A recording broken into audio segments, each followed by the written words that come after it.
নমস্কার, টার্গেট বাংলা নিউজের পর্দায় আপনাদের সঙ্গে আমি মৌমিতা। এই মুহূর্তে যে খবরে চোখ রাখবো, গোঘাট থানার দুই কৃতী ছাত্রকে শুভেচ্ছা জানালেন গোঘাটের প্রাক্তন বিধায়ক মানস মজুমদার। মাধ্যমিকে পঞ্চম স্থানাধিকারী চৌধুরী মোহাম্মদ আসিফ এবং উচ্চ মাধ্যমিকে সপ্তম স্থানাধিকারী অঙ্কন নন্দীকে শুভেচ্ছা জানালেন মানস মজুমদার। কামারপুকুর রামকৃষ্ণ মিশন এবছর মাধ্যমিক এবং উচ্চ মাধ্যমিক দুই পরীক্ষাতেই মেধা তালিকায় কিন্তু স্থান করে নিয়েছে। মাধ্যমিকে রাজ্যে পঞ্চম স্থান অধিকার করেছে কামারপুকুর রামকৃষ্ণ মিশনের ছাত্র চৌধুরী মোহাম্মদ আসিফ, তার প্রাপ্ত নম্বর 691।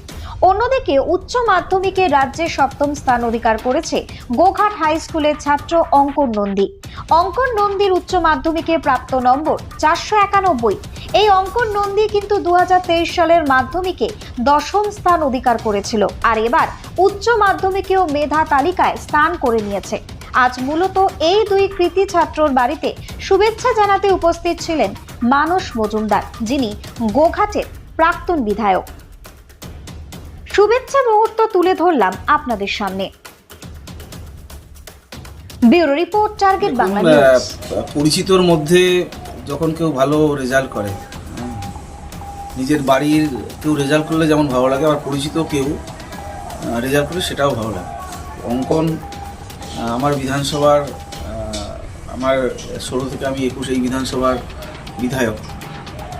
স্বাভাবিকভাবে 5 বছর এলাকায় থাকা এবং পরবর্তী সময়ে ফিরে যাওয়ার পরেও এলাকায় থাকা সুবাদে মানুষের সাথে যে নিবিড় যোগ, এবং সেই যোগ থেকেই সেই পরিচিত মানুষদের বাড়ি থেকে কেউ যদি ভালো রেজাল্ট করে, এটা তো একটা বৃহৎ পরিবার, তো সেটা বলে বোঝানো যায় না কতটা ভালো লাগে। গতকাল যখন অঙ্কনের বাবা ফোন করে জানায় যে আমার ছেলে বছর র্যাঙ্ক করেছে, এবং সেটা মানে মারাত্মক একটা আনন্দের বিষয় যে একজন গার্জিয়ান, আমরা কেউ ভালো রেজাল্ট করলে পরে সেখানে গিয়ে খবর নিই, কিন্তু একজন গার্জিয়ান সে ফোন করে জানাচ্ছে যে তার সন্তান ভালো রেজাল্ট করে। এটা মানুষের সাথে নিবিড় নারীর যোগ তৈরি না হলে পরে, মানুষ যখন একজন জনপ্রতিনিধিকে নিজের মনে করে তখন এই ধরনের পরিস্থিতি তৈরি হয়। তো সেই জায়গায় দাঁড়িয়ে মানে খুবই আনন্দিত আমরা যে আমাদের পরিচিত কেউ একজন সে মাধ্যমিকে র্যাঙ্ক করেছে। স্বাভাবিকভাবে আজকে আমরা পঞ্চায়েত সমিতির সহসভাপতি থেকে শুরু করে আমরা সবাই এখানে এসে উপস্থিত হয়েছি, এবং অঙ্কন মাধ্যমিক থেকে যেভাবে এগিয়ে যাওয়ার তার যে প্রচেষ্টা, তার যে হার না মানা মানসিকতা, এবং প্রতিকূল পরিস্থিতিতে কীভাবে জয় করে এগিয়ে যেতে হয়, এই যে মানসিকতা, এবং সেই মানসিকতা এবছর মাধ্যমিকে সে র্যাঙ্ক করেছে। আমরা অঙ্কনকে বলেছি যে থেমে থাকলে হবে না, লেগে থাকার কোনো বিকল্প নেই। আগামী দিনে মাধ্যমিকের থেকে উচ্চ মাধ্যমিকে ভালো রেজাল্ট হয়েছে, আগামী দিনে আরও ভালো রেজাল্ট করে বাবা মায়ের যে স্বপ্ন, সেই স্বপ্ন যেমন পূরণ হবে, এই এলাকার নাম আরও যাতে উজ্জ্বল করতে পারে।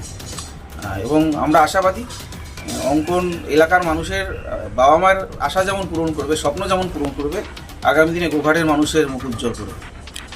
তা 2011-র পর থেকে অনেকেই টিকিট পেয়েছে, অনেকেই জিতেছে, আবার অনেকেই পরাজিত হয়েছে। তবুও গোঘাটে আপনাকে 2021 সালের টিকিট দেওয়ার পর আপনি হেরে গিয়েছিলেন, তবুও পরাজিত হওয়ার পরেও আজও গোঘাটে আসছেন, মানুষের পাশে আছেন, সেই সম্বন্ধে কী বলবেন? দেখুন, জনপ্রতিনিধি বা রাজনৈতিক দলের নেতৃত্বের যারা ভোটে লড়ে, তাদের মানুষের কাছে প্রতিশ্রুতি থাকে যে আমি আপনাদের পাশে থাকবো। তো জিতলেই পাশে থাকবো, হারলে পালিয়ে যাব, এটা মানুষ এই কোনো রাজনৈতিক দল নেতাদের কাছ থেকে বা জনপ্রতিনিধিরা আশা করে না। মানুষ আমাকে 16 সালে জিতিয়েছে, আমি 5 বছর পরিষেবা দিয়েছি, মানুষের সাথে জনসংযোগ তৈরি হয়েছে। 21 সালে যে কোনো কারণেই হোক আমি হেরে গেছি, তো হেরে গেছি মানে পালিয়ে যাব। মানুষকে যারা একটা বড় অংশের মানুষ, তারা তো আমি জিতবো, আমাকে জেতানোর জন্যই ভোট দিব, সেই মানুষগুলো তাকিয়ে থাকে। স্বাভাবিকভাবে দায় এবং দায়িত্ববোধ দুটো নিয়েই আমরা ভোটে দাঁড়াই, এবং সেই জায়গা থেকে আমার মনে হয়েছে যে হেরে গেলেও মানুষগুলো তো আমাকে হারানোর চেষ্টা করেনি। অতএব সেই মানুষগুলোর পাশে থাকার চেষ্টা করেছি, আগেও চেষ্টা করেছি 21 সালের পরে, এবং আগামী দিনেও চেষ্টা করে যাব। এটা দেখুন, প্রত্যেকটা মানুষের মধ্যে, যারা জনপ্রতিনিধি তাদের মধ্যে এই মানসিকতা থাকা উচিত, যেটা মানুষ আশা করে, এবং সেই মানসিকতা থেকে আমরা পাশে আছি। মানুষকে ছেড়ে পালিয়ে দিন, আবার মানুষও আমাদের, যার জন্য বারবার কাছে পেতে চায়। গল্পের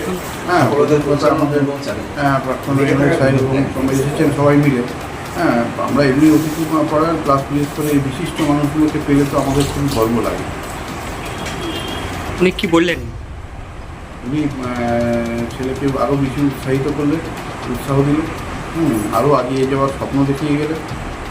এটা খুবই গর্বের এবং খুবই আনন্দের। বাবা হিসাবে এর জন্য আমি ব্যক্তিগতভাবে গর্বিত। আপনার নাম? আমার নাম তরুণ কুমার মন্ডল। ধন্যবাদ। কতুলপুরে সর্বপ্রথম এমআরআই পরিষেবা যুক্ত 110 বেডের মাল্টি স্পেশালিটি হসপিটাল হল মেডিকেয়ার জেনারেল হসপিটাল। স্বাস্থ্যসাথী মান্যতাপ্রাপ্ত এই হসপিটালে রয়েছে AC, non AC cabin, modern OT, ICCU, NICU, micro surgery, dialysis বিভাগ, ব্রেন ও spine surgery, cancer surgery, lift সহ নানান পরিষেবা। এছাড়াও রয়েছে সিটি স্ক্যান পরিষেবা যুক্ত নিজস্ব ডায়াগনস্টিক সেন্টার, ডক্টর চেম্বার্স, ওষুধের দোকান সহ 24 ঘন্টা অ্যাম্বুলেন্স পরিষেবা। 24 ঘন্টা অ্যাক্সিডেন্ট এমার্জেন্সি, রোগীর সুচিকিৎসা, সুপরিষেবা এবং সুস্বাস্থ্যই হল আমাদের মূল লক্ষ্য। ঠিকানা সরিষাদিঘি, কতুলপুর, বাঁকুড়া। যোগাযোগ নম্বর 9434216662 অথবা যোগাযোগ করুন 9732212924 এই নম্বরে।